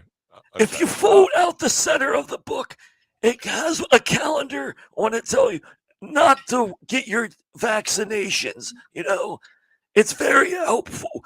And I want to tell you, if you do buy my book, I will send you a personalized, fully nude, tasteful, of course, with my signature. Well, that's the only reason I'm buying the vaccine book. It's because that picture will actually turn me gay. We really wasted a good piece of writing that GD did, by the way. Now that you guys are doing, I'm not saying you guys are doing it. I'm just saying now that Alex Jones and RFQ are calling in, it's just a reminder that we wasted a good piece of writing. Is it too late to do that? Like, I think that's up to y'all. I mean, you should do it. No, he went through the hassle of writing it. We should at least do it and attempt it. We should do it tomorrow. All right, let's do it tomorrow. The problem I have is it's GD tends to write stuff that is got a timestamp on it, like milk, like it will expire in 24 hours, that kind of thing. That's over the weekend. Over the weekend is last weekend. We need to revise that over the weekend line. But yeah, let's do it tomorrow. Let's put it on the calendar and do it tomorrow. I just want to make sure you guys revise the lines. I mean, when I write stuff, especially since I'm not performing it, with the exception of things that are obvious punchlines, which I leave for you guys to decide because most of you are funny. I'm just, you guys all have a sense of humor. I want it in your voice, the way you think that your character would say it. So yeah, feel free to. Let's meet up after the show and let's hammer it out. That's fine. That's fine. Now, because and I'm not criticizing you. It's really easy to fall in. I wrote jokes about Woody Allen and Mia Farrow's divorce in 1992. I was still doing them in 2002 and 2004. It's like, yeah, no wonder nobody's laughing at this. This is 12-year-old news. It's just, news expires quickly. That's my whole point. So writing about you know how to repackage it. I understand your point, but as a comedian, I've watched people rehash shit, and you just have to either find a good time to recycle it when something similar in the news has happened, or it can be done. Let me click a B here because but then again, I don't know anything about comedy. I want to take that soundbite that you just put out there, and next time you say, "Oh, it's too late to do critical joke theory now. It's expired," which you have said on this program. I'm going to play that clip back for you that you just said that you could repreface it, and and I stand by that. I stand by that. Let me see you talk out of both sides of your mouth at the same time. No, I'm talking about critical joke theory. That is a totally different. That is not just a joke. That's not like one joke. That's quote like headlines. Right. And also sometimes the headlines change. The data changes so that if I record something on Friday, let's say I'm reading Ron Kane's mind. He's like, "What the fuck is he saying?" Let's just say I report that 7 jurors have been selected and I report that on Friday, and then you play it on Monday or Tuesday, and then by then it's 9 people. But to your point about you could change the line, you can make it 9. But it's already reported. I can't change it then. That's all. All right. But when I'm doing stand up, you can change it because it's live. When you can stand by the mic, and as soon as you know you're going to say 7, you go 9. And that is why I stand corrected all the time. Yeah, we should have a little show get together afterwards, and we were planning. I was planning on having one with Steven later today, and we should maybe do. You guys should pop in. I don't know. We'll talk about that after. Are we ready to bring Jake in, or should we just let Jake paddle his way to back to Cuba? It looks he looks like he's almost to Cuba, so he might be on roaming charges now. That's what to find out where he winds up, because he may be going to some place where there's no extradition, and then we couldn't play his show, right? We couldn't play it if there's no extradition. I just want to say he looks like he's facing this way in the middle of the top of the screen now, rather than he used to be facing that way in the bottom of the screen. The tides have turned. Yeah. So let's say hello to Jake. Jake. Yo. First of all, don't ever take my spot. What the hell are you talking about? Yeah, man. My spot on the screen. This spot. You took my spot. Now I say don't ever take my spot. How are you, Jake? Man, excellent. What's up with you all? Good morning. Oh man, blessed, alive, not kicking, but I'm here. Fort Weezy. If you go, I'm sorry, Jake. If you're going to do that, either put your head over top of the other head so it looks like you actually are rowing, or get rid of the rowboat guy because it's distracting. I like how his presentation gets worse and worse each time. There we go. Talking all this shit. All you guys talking all this shit. Meanwhile, the whole show was going on. Nobody knew what you were talking about. This is a live weather report. This is a real life Jewish weather report. Yeah. Weather report. Nobody ever knows It's what we're talking about. Let me just say that GD wants to meet you at the Stronger Men's Conference, and he wants to fight you MMA style. And what the fuck? Nah, I got weighing in at 155, 6'4", 155. Yeah, you'll kill him anyway. You got 25 years on him or whatever. You want to do crossword puzzles? You just grab him by his whatever you got, those dreads or whatever you call them, and that hair, and you just got to put on your tighty whities and wrestle each other. Yeah, and then when you pull his panties off, you can kind of wave him around. Wave my name. Anyway, I have a question for you, Jake. Shoot. I got a question too. Are you Mario or Luigi? Huh? Are you Mario or Luigi? Yeah. He's Mario all day. Princess. No, that's you, GD. Joey Diaz. You know Joey Diaz? Did you actually meet Joey Diaz? 'Cause I saw something you wrote a national profile of Joey Diaz. Did you actually interview him? And I spoke to him on the phone. That was a big article for High Times magazine. That was 2019. That was an epic day. That was a high-paid article, high-paid article. Shit. Wow. But I never met him in real life. It was all done over the phone. I'd love to meet him in real life, though. He seems like a cool with dude. the High Times thing. Did you have to? Is that how you got the contact for him? Yeah, we did it through them. They had gone through some of their people. It was kind of a mission getting in contact with him, but they managed to make it happen. Now, I know you probably don't want to, even if he wasn't really cordial and accommodating, you wouldn't want to say that about him on it. But dealing with him in an interview. He's a total professional. I'm saying that he's so busy, he doesn't have any need to talk to me or whatever like that. So it was a mission to make it happen through all the proper channels and shit. They got through. So what's his name? I don't know, some agents, managers, all this kind of bullshit. But when it's about the money and it's real, it could anything could happen. So, and we made it happen, shit. But it wasn't nothing bad that what he did about it. He helped me out. Good. Yeah, no, you know what? Because I don't think he's that busy anymore. I think he's retired now. I want to get him on the program. I've Joey Diaz. No, Joey Diaz was one of the few comics that are big name that I've reached out to, who's responded to me in the past. It even gave me some pointers when I first started, when I was wondering about stage presence and not being able to run around stage. And Joey was one of the few people who reached back out and was like, don't let these cocksuckers tell you what to do or what you can't do. Just get up there, grab the stage by the fucking balls and do it. And I'm like, that's the best advice I've ever heard. And he was like, reach out if you ever need anything. Like, the dude's super fucking cool. Cool. Listen, motherfucker. Here's Exactly. what you got to do with these cocksuckers, okay? Cocksuckers. You know? Yeah. So I guess I just don't know who real Joey Diaz is. That's all. I thought it was You don't like let maybe these Cameron motherfuckers- Diaz's younger brother. You or don't let something. these motherfuckers grab you by the balls. You kick them in their own balls. And these motherfuckers, wait a minute, I got to smoke and take another edible. Thank you very much.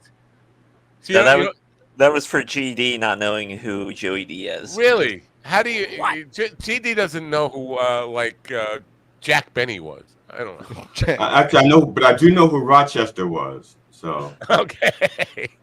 Even if I don't Joey know who Jack Benny is, I do know Rochester. I don't know. Jack this guy. I wouldn't say that Joey Diaz is necessarily a household name, but most people see. This is my thing with you. Nah, man, the guy got 40 or 100 billion hits on YouTube. Got Right, like yeah. 40 billion hits on YouTube or whatever.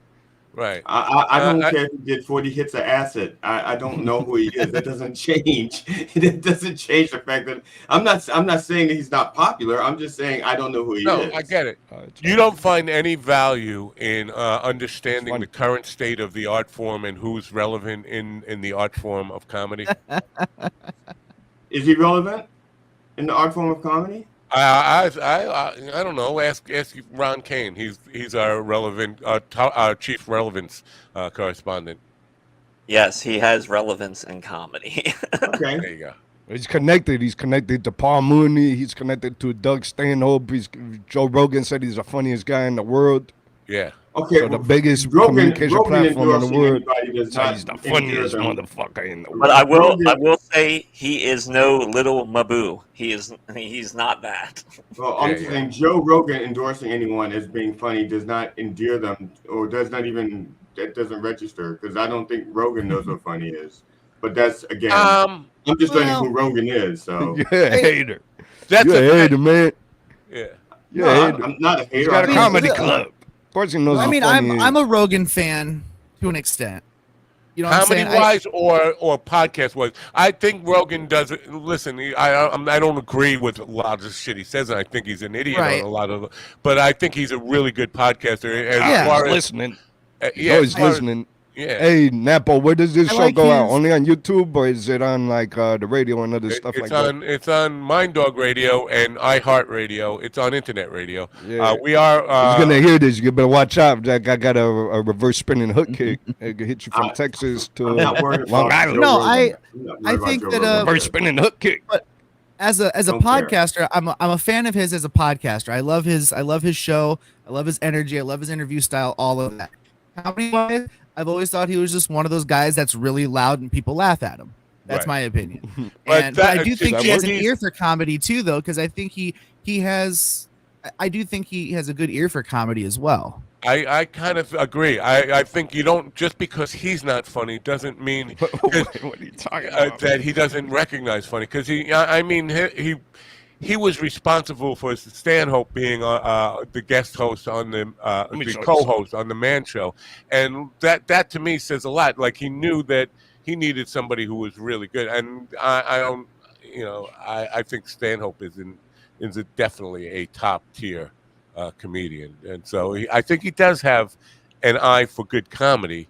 I'm not saying Joey Diaz is necessarily that. I mean, I've only seen Joey Diaz stand up. I seen him in West Palm Beach. They wouldn't even let me in the club. I went to the West Palm Beach Improv, And I looked too crazy to them for them to even let me in there. The doorman had to let me in for the small 20. They let me in the club. I rolled a blunt in the place. They chased me around. It looked like Tom and Jerry. Then they kicked me into the bathroom. I smoked a blunt outside. And saw him. He's funny, very funny. Joey Diaz. And that's what. Yeah, no, I think he's funny in conversation. I definitely do. I saw him at the Improv, West Palm stand-up Improv. both, I think are great. 2018, I think, 2019. Yeah, my biggest issue with Rogan is that his podcast, when it was just on YouTube, when it was good then, but then when he went over to Spotify, then I feel like the show is kind of like jumped the shark, because he does have a tell when he talks. Like, yeah, tell was just there. He won't take it. He'll only take one side, but then as a comedian, I just think it's like, what are you doing? You're just taking one side. And I just feel his show has jumped the shark, and each episode is just boring. It's better than ever. It is. He's doing it. Out, or plus, hold up. I'll show you where he started. I'll show you where Rogan started at.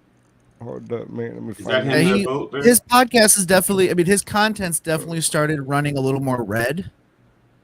Well, it's not. Sure. It's not even that. I mean, just as a comic, when you watch that, right. He'll take kind of one side, but then he won't even call out his own bullshit. And it's like, what are you doing? He's being a comedian. New York Comedy Loft. But he has to be funny first, though, and not so literal. It's funny, though, because he's been filling stadiums. He's been on the road as a comic, playing at comedy clubs across America for 30 years. It's objective at a certain point, whether you might not like him or not, whether you might like him or don't like him. He's been playing comedy clubs 7 days a week for 30 years. Yeah, so but motherfuckers are laughing and paying to do it. Now, though, so how is? Let me just give my 2 cents played on with that. Amazing Jonathan. He was on News Radio, which he got because he was better looking than Ray Romano. That's sitcom shit, though. Right, but that sitcom shit is why, that sitcom shit is what opened the door to the Comedy Store, where Mitzi liked the way Joe Rogan ate her pussy, and she would give him. This is true. What I'm saying is not just fact, not just rumor. Mitzi loved the way Joe Rogan ate her pussy and fucked her, and she gave him preferential treatment at the Comedy Store. Mitzi Shore? Yeah. Yeah. Would you do it? Not Mitzi Gaynor. Sound jealous. And then and Dice Clay told Rogan, you should use your status as a sitcom star to get bookings all around the country and become a road dog, get out of the Comedy Store. So that he basically got all those bookings based on his sitcom success, and his sitcom success was not based on talent. I'm not really, it sounds like I'm putting Rogan down, but he's going to get you. He doesn't fuck around. He knows where Long Island is. Yeah. Bring it on. There's only 7 million people there. And Napo's probably in the phone book. Right. Say, which guy lives on give out Mario? my phone number, 631-496-6464. If you want to call me, you're right. Listen, I appreciate being on the show. That motherfucker don't care if you're talking. That's cool. That's what America is all about. America's all about the same thing, debate and talking that shit. And it's all right to have different. We're supposed to have different opinion. Right. So now tell us about Austin. You went to Austin. What were you there for? I'm trying to get people to know about my books. I'm trying to get on Joe Rogan podcast. I try to get on Comedy Cellar podcast. I hit the streets and I take the bus from the airport. It's the cheapest way to do it. If you're any young comics out there, get the Metro bus. There's always one Metro bus from the airport to downtown. That's who works at the airport. Willie, if you're listening, you can leave the airport. Get out of there. There's a bus. Yeah, there's a bus. It's usually about $2. The one in Austin was Austin Park Works International Airport, and it's $2 on the 20 bus, and to get you to 4th and Lavaca. Get from 4th and Lavaca, you walk up to 6th Street, go a couple blocks over, and you're in the heart of the party. Boy, there's a lot of shit going on there, but on a recent Tuesday night, it was all comedy. There's Stevie Ray Vaughan was on stage. Jimi Hendrix was on the other across the street. Nobody gave a fuck. It was all outside the mothership. So there's definitely comedy popping out there. I don't know. Stevie Ray Vaughan and Jimi Hendrix were there when you were there 2 weeks ago. I'm time traveling. Dead. I heard those shows were both dead. That's what it was. It was odd. There was a whole line outside the mothership. Ron, where was my dripping water? Because that was a terrible joke. Oh. Ron is slipping. He's slacking on his job with the.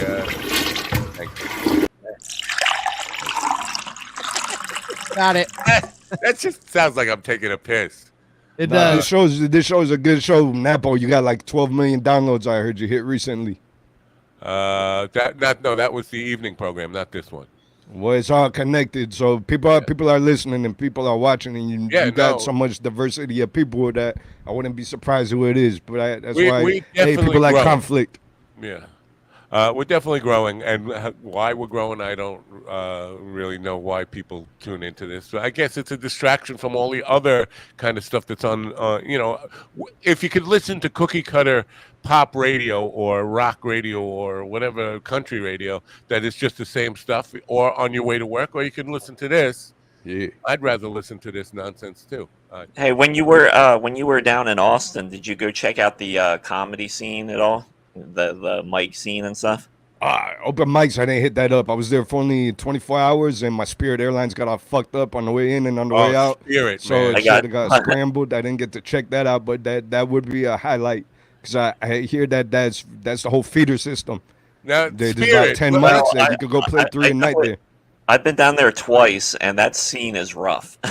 Just because there is such an influx of comics right now. It's an oversaturation, and most of the comics all have the same talking points, and it's rough. Obviously there's some good comics, but the overall scene is just pretty rough. How do you compare it to Philly?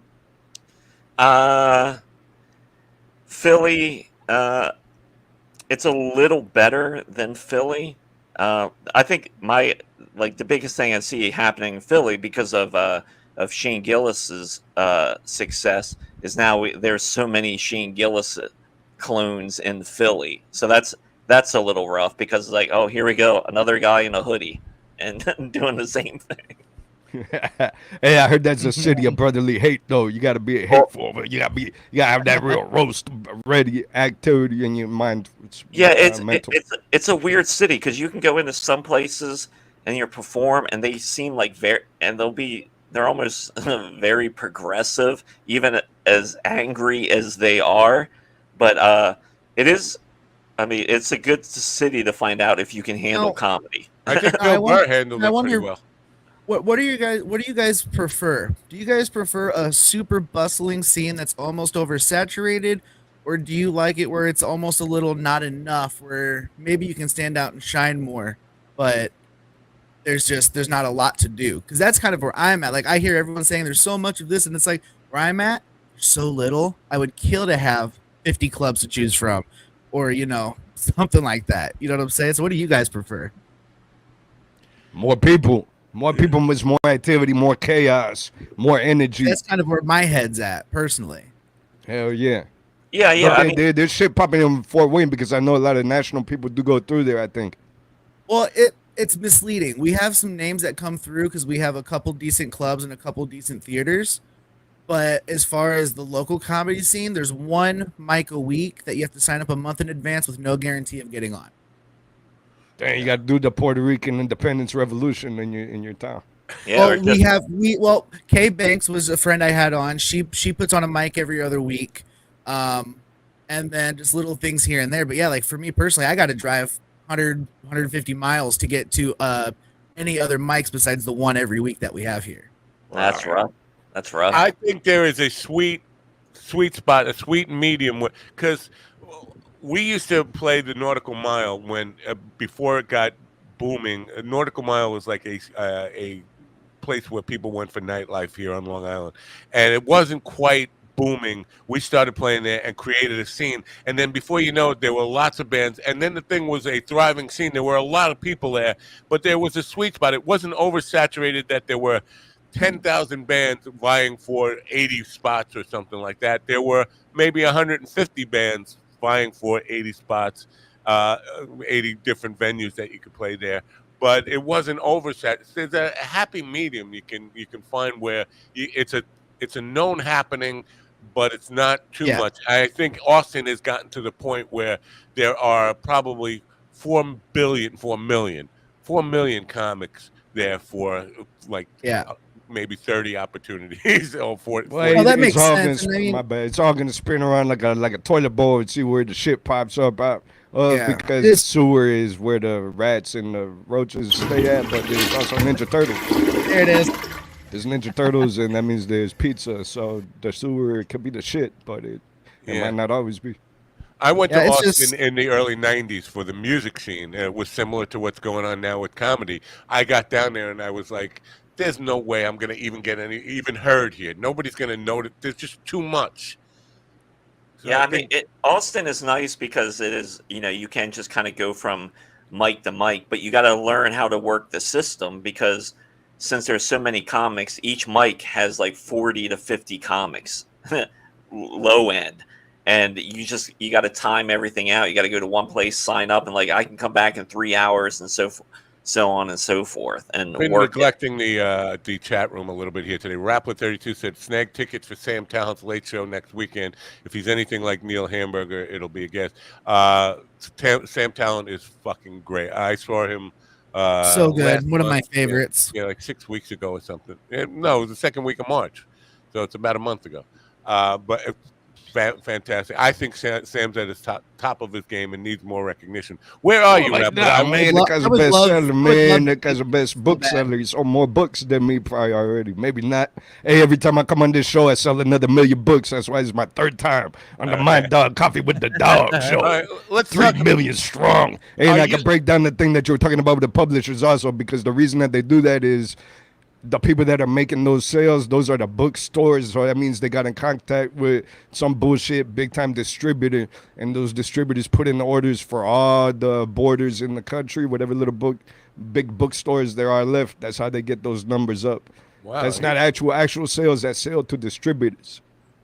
It's publishing is a really hard game right now. But I think you would agree with me that saying that you sold 1 million copies of hardcover books is a lie. Anybody who says that, no, I don't agree with you. Actually, Napo, I did sell 1 million books hardcover. 1 million? This is my 3rd million every time I come on this show. So if the profit is $1, I'm a millionaire. Yeah, I'm a millionaire. All right, good. That's why I can talk that shit. Hold on, Mario Ron, can you dial the IRS? Step on. Yeah, I'll call them. Yeah, but the same thing happens with comedy albums because you can fluff those numbers on the comedy albums so they'll appear at like #1 on the iTunes charts.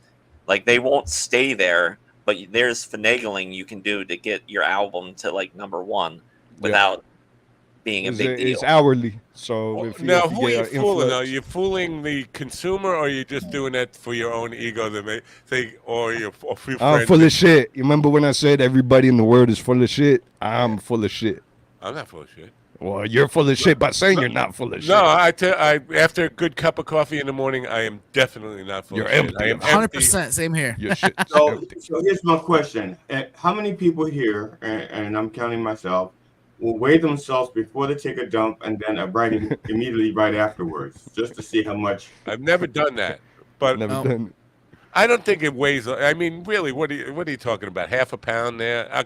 Even the biggest, because I don't know. It's a lot of air. I'm just asking if anybody's done it. I'm not asking how much yours weigh. No, but I've never done it. But I mean, what difference could you even perceive the amount if the weight isn't significant? Would you even notice it on a scale? You'd have to have a scale. Like my scale is digital, and it measures Mr. Fancy digital tenths scale. of a pound. So you've done it? Yeah, I've done it. Well, I can't exactly stand on a scale, so I'm definitely not doing that. Oh, you can't just wheel yourself under a chair and then subtract the weight of the chair. I got to stop at truck stops and use the truck scales. Like a drug dealer does. They put the stuff on and then they subtract the weight of the container. And we don't have a scale big enough, man. My chair's big. I'm a big man. I'm a big boy. All right. Chavola says 1 to 2 pounds. That's a hefty boy, but that's he's a big guy. poop. Well, he's like 7'7" or something. He's really big. Oh, so he's full of big poops. Yeah. Well, it could just be the one poop a day where you're just storing it, as opposed to like multiple mini poops. He does it every morning. That's Yeah. crazy. That's crazy. He's lying. I'm saying he's lying. I'm saying he's do it on the every show. morning too, so I don't think he's lying. I'm just saying. I was just curious. Right. So Jake, how are the book sales when you went down to Austin? Book sales, slow and steady wins the race. I got some other things coming up. There's gonna be the hardcover. There's also gonna be the audio book. So I'm still promoting whatever the fuck. Plus, who gives a shit about books anyway? It's gonna be a movie. It's supposed to be a movie. So that's what we're really headed for. One of these. Hey, you must be a genius because you got me on your show. That's why I'm thankful to Coffee with a Dog. Well, I'm thankful we to can give all the Napo, credit to keeping it real. Having just about anybody on this show. Martling is responsible for that. Shout out Martling. Hey, I found a review of him with Eddie Murphy. Yeah, talking about the Frank Santarelli syndrome. Yeah. No. Everybody had to start somewhere, so it might not be full of shit all the time. Everything. No, everybody but if everybody has the same story, it's like everybody can't be the guy who gave Eddie Murphy this start. It could be one person or possibly two people who think they get. But when you hear that story from every comic on Long Island that they are the one who gave Eddie Murphy his start, you gotta think some of them are fucking lying. They are lying because everybody knows that Eddie Murphy got his start in Westminster, Maryland, and I'm the one that got him his start. So it's just I can't even believe he was still with the Ink Spots then, right? He was followed by Eddie Murphy, a young comic who the Gov's alarm is going off here. Hold on. A young comic who could be very promising if he cleaned up his act, which is overwhelmingly vulgar. This Bill Kaufman is a little too sensitive there. Another comic, Jackie Martling, turned in a more acceptable routine. Acceptable. Whatever. Which included the inevitable Dolly Parton, which I think he stole from GD, one-liner that she's the last of the table, last at the table to know what's on her fork. Martling also handed out cards to visitors listing his X-rated dial of jokes. Not surprising. That's not surprising at all. Yeah, it's talking about East Side Comedy Club. That's Richmond Navini. I used to love East Side. It was a great, these guys get bored whenever I talk about Long Island, so I try not to. I know. I'm trying to. Well, I love hearing the stories, man. Listen, I'm new to this whole world, so hearing your guys' stories, man, I love that, dude. I love it. Wow. Bring it. Mike says he's down 50 pounds. He steps on a scale every morning after a nice constitutional. You lose 50 pounds every day, so you're like non-existent. You're like negative weight at this point. He makes up for it at night when he eats. So yeah, he's just sitting on his toilet like while he's eating. And that goes back to what because he was just on this world's biggest cruise ship. And that's a lot of shit. Yeah, those cruise ships are just floating toilets anyway. And with him out there shitting out 50 pounds a day, he's chum. The side splitters thing, I do 360 on Google Maps. Also, I do all kinds of 360-degree photography, multimedia shit like that. And you see me across the map, that's me. But usually I charge people for it. That's one of my clients who's side splitter.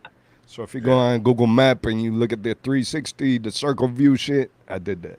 Oh, he's down. He's clarifying. He's down 50 pounds from last March. That makes sense. 13 months of shitting out a pound or to 2 pound shit. Ball bearings. Now, what is the relevance of the chicken clucking? I don't know. Just every day. Why not? Especially if you're shitting out 50 pounds at a time. Hell no! All right. I appreciate all of that. Anyway, Jake, what else you got going on? I mean, are you going taking any trips, promotional trips in the near future? Yeah. Well, shit, I'm trying to figure out where I'm going to go to next. Tennessee. Maybe. Are you going on the Spirit Airlines? Because you mentioned Spirit. Yeah, my wife went to Houston on Spirit. VIP. I think Spirit is flying old Boeings, old broken down Boeings, and just basically letting anybody fly them. I don't. They're gonna let me fly next time. They told me. VIP on Spirit is they give you a seatbelt. I think they give you a parachute. I sold mine on eBay. I don't need that shit. My wife was texting me every like 3 seconds. She was scared that the plane was falling apart. It feels like the wings falling off, and it's cheap. That's why people are on. That's Spirit. vastly overhyped. That's similar how they say like, you hear about Austin, Texas, the homeless, this and that. That's really not an issue. That's a lot of comedy fans are extreme aristocrats. You go around these shows, you gotta have for $700 just to go see one night of comedy. Shit. Right.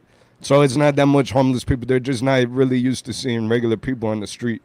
Yeah, there's a shit ton of homeless. Nah, man, there's maybe 20 or whatever. Yeah. What, under one bridge? That's maybe or one block. Maybe. That's a 2-block town. I'm surprised we got more than talking about Philly. That's where it's really going down. But Austin, they got the K2 problem. It's actually K2 street fake weed problem. They need to legalize weed.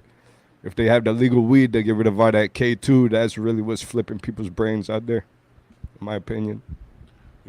So you're not a weed guy? I'm a weed guy. I got Florida medical, bitch. All right, Florida medical. I didn't even know Florida had medical yet. Oh, I forgot to say goodbye to Govs. I got to say goodbye to Govs before it gets Bye, Govs.